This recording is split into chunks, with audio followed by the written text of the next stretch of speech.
Hey guys, this is Luneth and this is my seventh NU.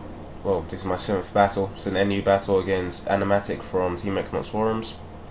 So he leads Ursaring and I lead Medicham, and I go for a high jump kick, which does around half damage to his Beautifly, and it looks like it could still KO him, but I assume he's quicker than me. I think so. I switch out, right? Yep. And I go out to Probopass, and it takes the bug buzz nicely. Lots of people don't actually know this, but bug attacks aren't super effective on Medicham because it's a psychic stroke fighting type, so they're just neutral, so I probably would have lived that anyway. So I get my rocks up and he goes for a dig with his Shedinja, which was quite weird to me. So I go for the protect, and he goes for a shadow sneak, and I'm not too sure why, because I'm just going to break his sub. He's going to have to stay in because the next switch in he'll die from the stealth rocks.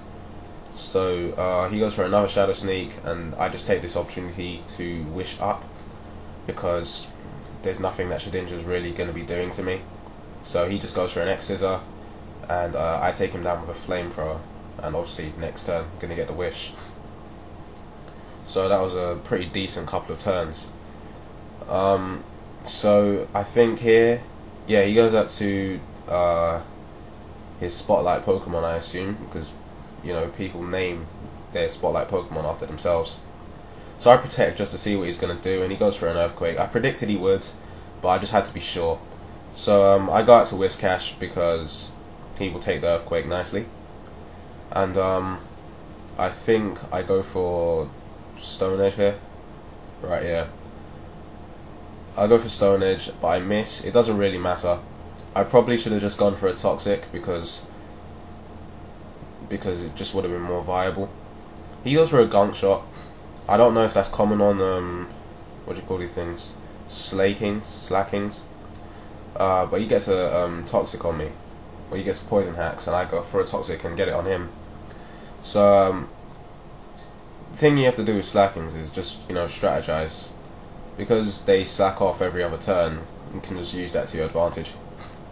So he goes out to his Beautifly and gets KO'd by the rocks, and his thing, Pinsir, takes a lot of damage from the rocks too.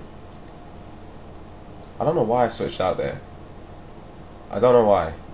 Anyway, he goes for an X Scissor again, and I just predictably go out to Flareon, and I figured at this stage that he was either banded or something, so I just go for the Flamethrower, and it does good damage to the Manectric. I think it would have been more logical for me to just stay in and do that again. Right, yeah. So I just keep Flamethrowering because ultimately there's nothing that Manectric can do to Flareon because it's a special wall and it doesn't have like Surf or anything, or Earth Power. So he goes for a Stab Thunderbolt, and it does, at the HP it was, around half damage, and that's pretty good because, well, I'm just absorbing everything that he throws at me, which is good. So he goes out to his Ursaring, and I assume it's one of those Guts activation sets, so I chance staying in, thinking he'd just protect, but that didn't work in my favour because all he had to do was KO me and he'd still get the activation anyway. But I just really let it die so I could get Kingler in, and Kingler can just take anything because he's, you know, awesome like that. So Crabhammer gets a crit. I don't think it would have mattered because it's stab and stuff. So again, I'm just going to go for a Crabhammer, but he outspeeds me, so he's Scarfed, which is uncommon, but whatever. And he has the Slaking out, and I'm just going to finish that off with a Crabhammer. Or not. Yeah, because Slakings are fairly bulky. So I go out to Medicham and finish it off with a Psycho Cut, I assume. Yep, so good game, Anamatic.